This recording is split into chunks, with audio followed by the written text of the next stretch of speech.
The morning began with the kind of calm that felt almost royal itself.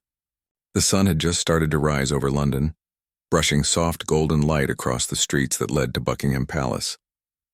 The air was cool, crisp, and clear, just the kind of weather people love for sightseeing.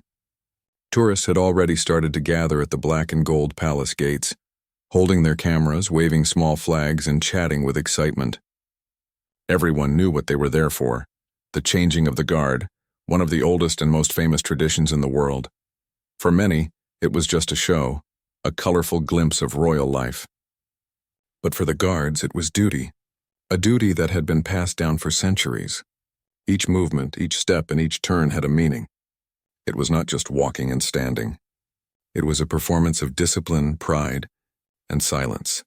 Standing among the line of guards that morning was Sergeant Arthur Hale, a man who had spent over 10 years in the Royal Guard. His tall frame, steady posture, and calm face made him stand out even among his peers. His dark bearskin hat and scarlet uniform were polished to perfection. Every button gleamed under the morning sun. People in the crowd pointed their phones at him, whispering about how still he stood, how his eyes did not blink even when a child waved or a tourist shouted his name. Arthur had learned long ago that his role was more than guarding the palace, it was guarding the symbol of a nation. Tourists saw him as a statue come to life, but inside Arthur was very much human. His thoughts moved quietly beneath that still surface, like calm water hiding deep currents. That morning, as the trumpets began to sound and the echo of marching boots rolled across the courtyard, Arthur's heart lifted with the rhythm. He loved this part of the day, the moment when the world outside the palace walls disappeared and the ancient ceremony took center stage. Every movement was timed to perfection. The new guard would arrive soon to take over the post, and the crowd would watch, amazed by the precision. In the crowd, people from all over the world stood shoulder to shoulder. There were families holding children on their shoulders, young travelers taking videos, and older visitors who had dreamed of seeing this event for years. The soft murmurs of excitement floated through the cool air. Every few minutes, the crowd grew larger. Some people pushed gently forward to get a better view, while others leaned against the railings, sipping coffee from paper cups. A little girl near the front, wearing a pink coat, waved a small Union Jack flag at Arthur.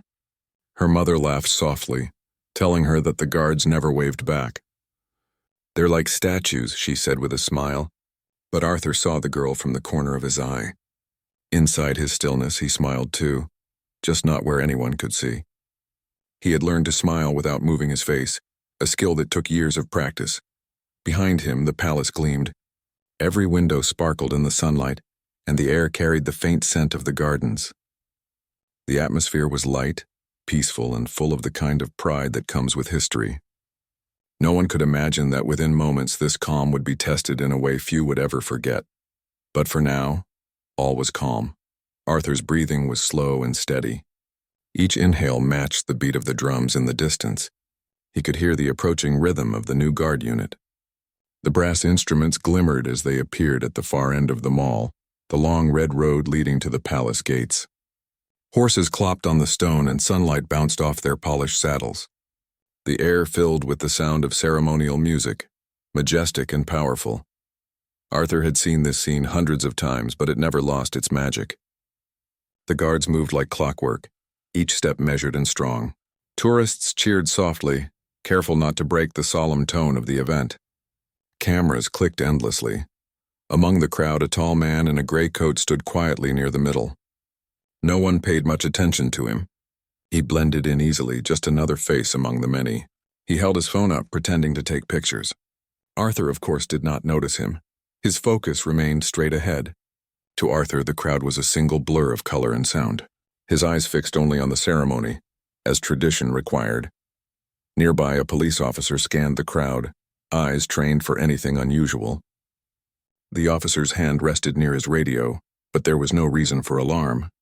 This was, after all, one of the safest and most heavily guarded places in the country. As the band reached the gates, the music grew louder. The drums beat with confidence and the crowd clapped in admiration. The sun climbed higher, spreading warmth across the courtyard. A group of schoolchildren laughed as one boy tried to imitate the guard's stiff march. A teacher quickly hushed them, whispering about respect and history. Arthur stood like a statue at attention, his rifle upright beside him. He could feel the weight of his uniform, the familiar pull of the strap on his shoulder, and the quiet pride that came with serving in a post that had stood for generations. His family had come to see him once before, years ago. His mother had cried not from worry but from pride. She always said that every family needs someone who stands firm when others cannot. Arthur had taken that to heart. Though his face remained motionless, he carried a deep sense of duty. He remembered the words spoken to him during training. "You are not just a guard. You are the wall between peace and panic." That wall had stood strong for centuries, and this morning it looked as strong as ever. The music shifted into a softer tune. The two groups of guards, the old and the new, began their slow, graceful exchange. Commands were shouted, clear and confident. Boots struck the ground in perfect unison. The air seemed to hold its breath as the ceremony unfolded like a living painting. Arthur's gaze remained forward, his focus unbroken. He did not see the man in gray shifting slightly in the crowd. He did not notice the small movement beneath the man's coat. And no one else did either, not yet. A pigeon fluttered down onto the cobblestones near Arthur's boot, pecking at crumbs left by the morning crowd. The children giggled again. The little girl with the flag pointed and laughed. Even the guards nearby allowed themselves the smallest flicker of amusement. Arthur's mind was calm, steady. He had long learned how to push away distractions. His training was not just about physical stillness, it was about mental clarity. To stand still under the eyes of hundreds of people, to hold one's focus despite the noise, the weather, and the endless flashing of cameras, it was a quiet art. He thought briefly of his morning routine, waking before dawn, shining his boots, preparing his uniform. Every step was a ritual. Every movement mattered. His fellow guards had done the same, each one performing their duty with silent respect for those who came before them. As the band played on, a soft breeze swept through the courtyard, stirring the flags above the palace gates. The sunlight shimmered on the helmets of the mounted guards. Somewhere in the distance, a church bell rang the hour. The tourists fell silent for a moment, watching in awe. It was a scene of harmony, an ordinary day in an extraordinary place. The officer by the rail glanced once more over the crowd. Everything looked normal. Children smiled, parents whispered, and phones continued to rise and fall like a wave. The gray-coated man remained still now, his head slightly bowed, his hand lowering back to his side. Nothing about him seemed out of place. And so the ceremony continued. Arthur took a slow breath, steady as always. The new guard approached, their boots thudding in perfect rhythm. The air was thick with ceremony and pride. Nothing, absolutely nothing, hinted at the surprise that fate had written into the next few minutes. For now, there was only the pageantry, the calm, and the quiet strength of those who stood watch. And in that stillness, history waited. The ceremony had reached its most beautiful stage. The music floated through the palace courtyard like a calm wave. Every beat of the drum echoed against the tall gates, and the crowd stood in silent admiration. Flags rippled gently in the soft wind. The air smelled faintly of morning dew, mixed with the scent of polished brass from the instruments. Sergeant Arthur Hale stood steady, his gaze fixed straight ahead. His face was calm, almost carved in stone, but inside his heart followed the rhythm of the drums. He could feel every sound, the beat of boots, the shuffle of the horses, the hum of the distant city. It was all part of the life he had chosen. Across the courtyard, the new guard had now entered the grounds. The two groups faced each other, their red uniforms glowing in the morning sunlight. The band shifted to a slower tune, marking the beginning of the traditional exchange. It was the kind of sight that made visitors fall quiet in awe. Some whispered softly, others raised their phones to record, trying to capture the perfect moment. Among the crowd, near the middle row of people, stood a man in a gray coat. He looked ordinary, perhaps too ordinary. He didn't push or shout. He didn't even smile. His head was slightly lowered, his hands buried in his pockets, and his movements were small, almost careful. A few people near him glanced once or twice, but no one thought anything of it. After all, everyone had their own way of watching. The man's eyes, hidden beneath the brim of his hat, flickered between the guards and the palace gates. His breathing was slow, but his shoulders rose and fell with a rhythm that didn't match the music. He looked like someone waiting for something. Just a few steps away from him, a little boy perched on his father's shoulders waved a flag excitedly.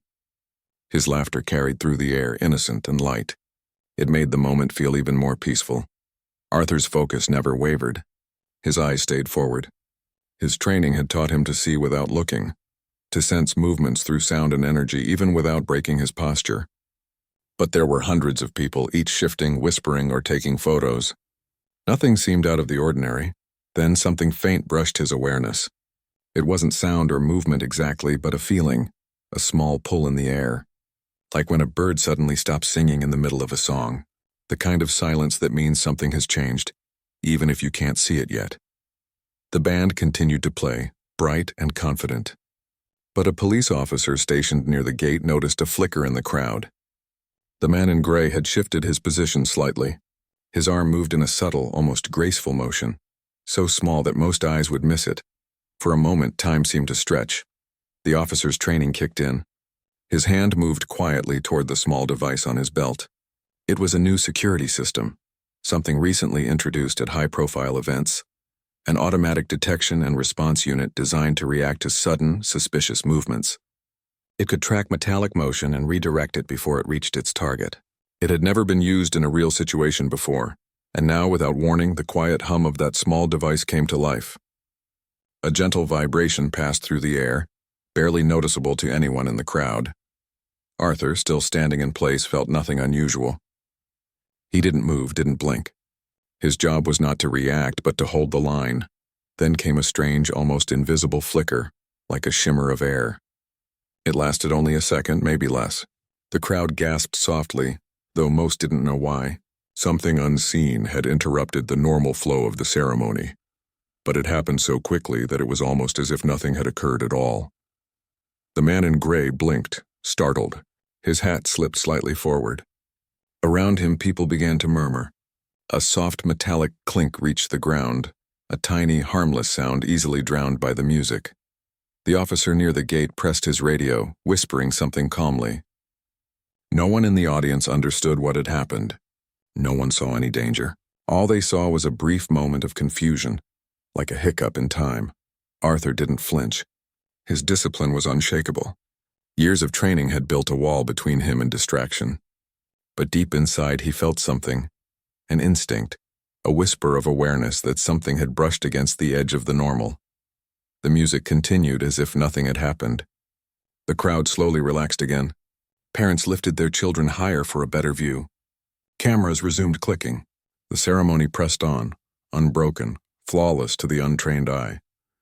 Yet somewhere behind the scenes, quiet radio messages passed between security teams. Officers moved with precision, each one calm and measured.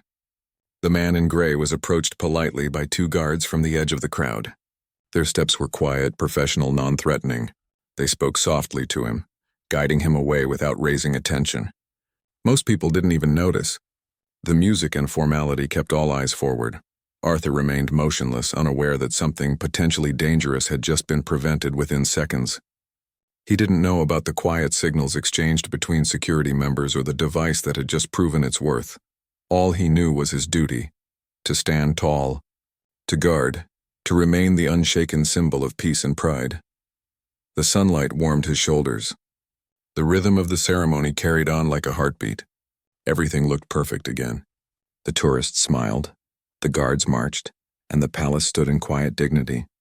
But for a few people, those who knew what had almost happened, the world suddenly felt heavier. They understood that life could change in the blink of an eye, and that sometimes protection comes not with noise, but with silence and speed. One of the officers looked down at the small silver object that had been collected quietly from the cobblestones. It was simple, ordinary, unremarkable now, a tiny piece of metal that had fallen before reaching anywhere near harm. It gleamed softly in the morning light, innocent as any coin. The officer placed it gently in a secure pouch, marking it for evidence.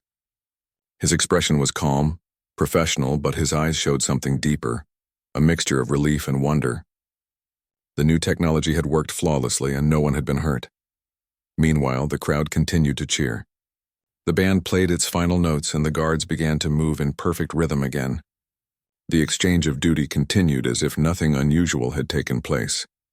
For the visitors, it was simply another perfect London morning, a story to tell about how disciplined and graceful the royal guards were.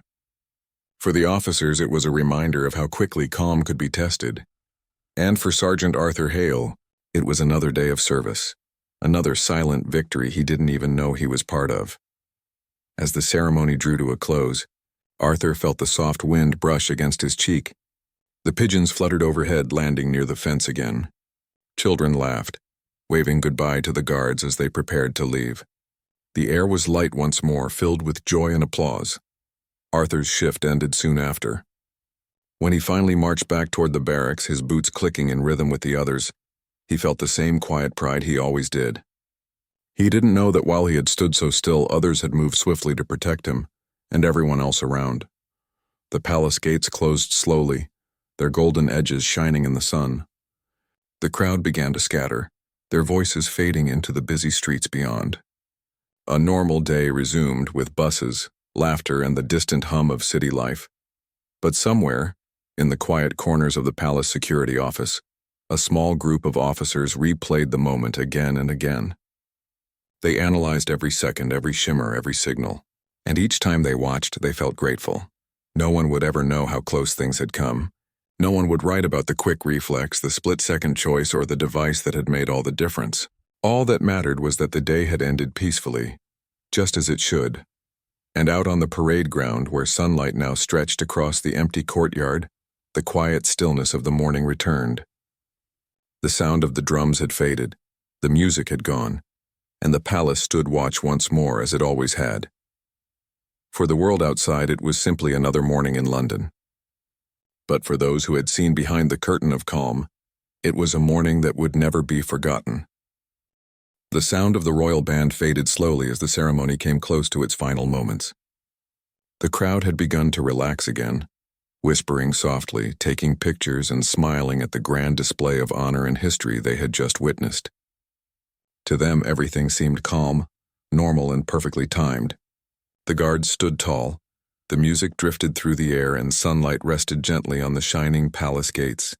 But for a few people behind the scenes, the air felt different. There was a strange stillness, like the space between heartbeats. It was the kind of silence that follows something important, something unseen. None of the visitors knew what had just been avoided. The palace courtyard, bright and peaceful, was holding a secret. Sergeant Arthur Hale still stood at his post, steady as a statue. His gaze remained straight ahead, his mind trained on duty. His uniform was neat, his boots perfectly aligned, and his shoulders square. To everyone watching, he was the very image of discipline. But inside, something subtle stirred. A quiet feeling that something unusual had just brushed past reality. He couldn't explain it, but he felt it. The crowd began to cheer softly as the new guard took their position. Cameras flashed again. The tourists clapped for the display, and children waved their flags. Arthur did not move, yet somewhere deep in his awareness, he knew the morning had shifted in a way that would not be forgotten.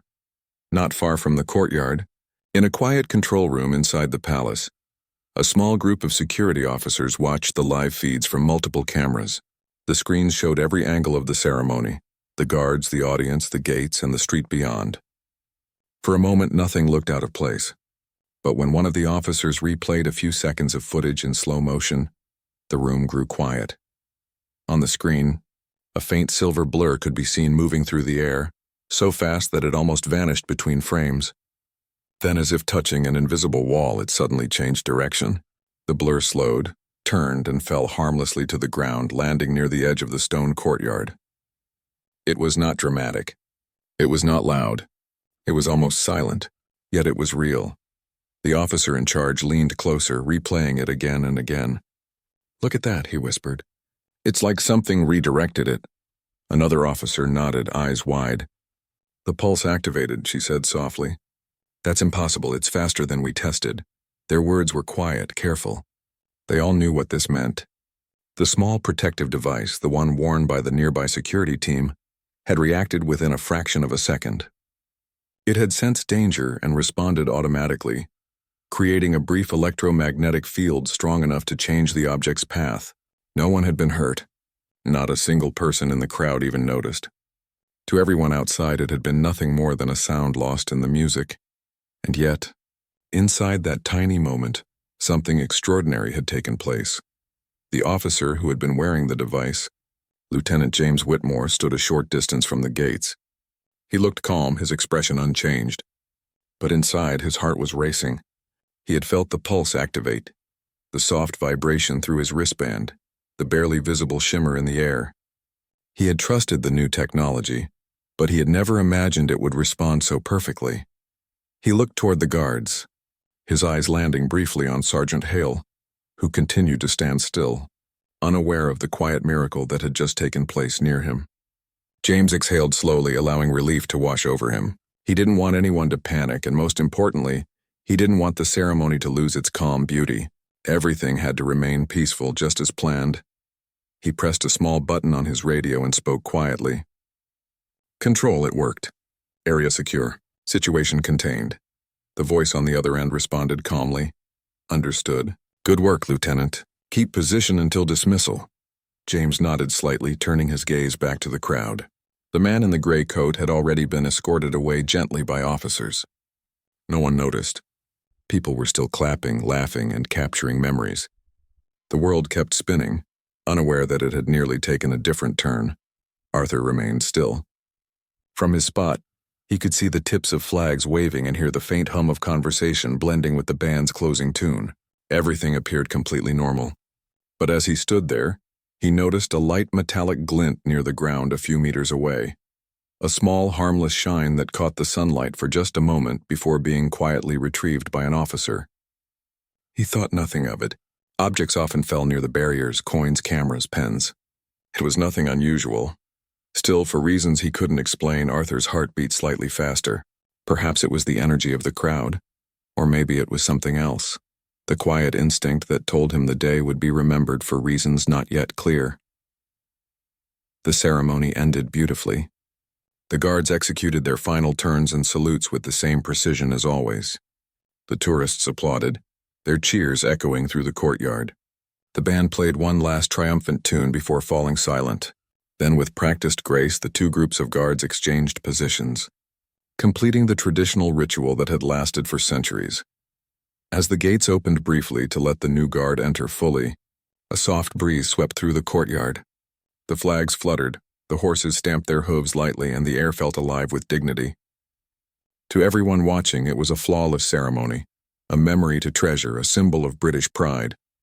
But behind that beauty, a quiet miracle had unfolded. A moment that science and chance had shared hand in hand. A moment that would remind those who witnessed it that sometimes protection works in silence, unseen but powerful. Later, when the ceremony had ended and the crowd began to leave, the palace courtyard slowly returned to calm. The footsteps of tourists faded and the music of the band became a distant memory. Arthur finally moved, turning with his fellow guards to march toward the barracks. His steps were strong and rhythmic, echoing on the stone path. He didn't speak, didn't ask questions. He didn't even know there were questions to ask. For him, it had been just another day of duty, another morning of standing watch. Meanwhile, Lieutenant Whitmore walked toward the control room, his radio now silent. When he entered, the other officers turned toward him. On one of the screens, the replayed footage was paused, the faint shimmer visible in midair frozen in time. For a long moment, no one said anything. Then one of the senior officers smiled faintly. "That's the first time we've seen it work in the field," she said quietly. "And it worked perfectly," James nodded. "Better than expected. No one even noticed." "That's how it should be," she replied. They all stood there for a few moments, watching the paused image. A shimmer of air, a moment of mystery. No sound, no harm, just precision, timing, and luck all joining hands. James looked back at the screen once more. He didn't think of it as luck. To him it was purpose. The purpose of years of training, careful innovation, and faith in a new kind of safety. One that protected without ever needing to scare. Later that afternoon, as the sun began to set, Arthur Hale walked through the quiet corridors of the palace grounds. He felt content, as he always did after a long shift. He removed his bearskin hat and took a deep breath, the scent of the polished floors and old stone filling his lungs. He didn't know that hours earlier, a device and a quick decision had saved the peace of the very ceremony he was proud to be part of. He only knew that he had stood tall when it mattered, that he had done his part as the face of calm amid thousands of eyes. That was enough for him. Outside, the evening sky turned a soft shade of gold. The city buzzed faintly in the distance. Life went on. But somewhere deep in the palace archives, a short report was written, simple and precise. It noted the time, the date, and one small sentence. Prototype defense pulse activated successfully. No injuries, ceremony unaffected.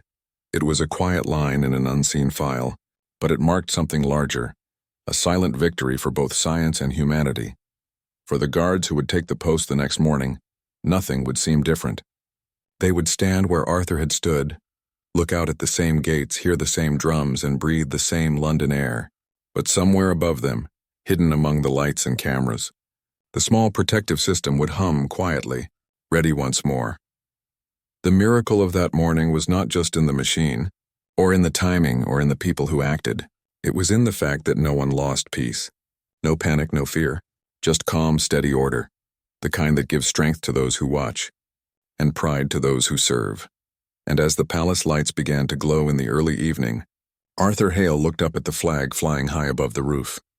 It waved proudly, just as it always had.